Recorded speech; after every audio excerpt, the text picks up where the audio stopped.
So guys, magandang hapon sa inyo pong lahat. Meron pong nagpapa-shoutout sa atin.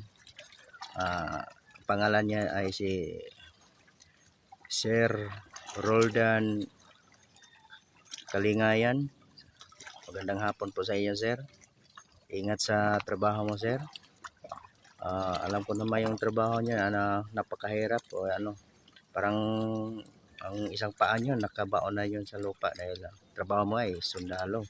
So during sa mga niyo, sir, ingat ka palagi, magdadasal ka palagi para patnubayan ka sa Panginoon palagi. Huwag mong kalimutan magdasal. Pagdasal mo kung ano yung mga ginagawa nyo, pag iikot-ikot sa paligid or kahit saan kayo pumupunta, huwag nyo kalimutan ang Panginoon na magdasal kayo na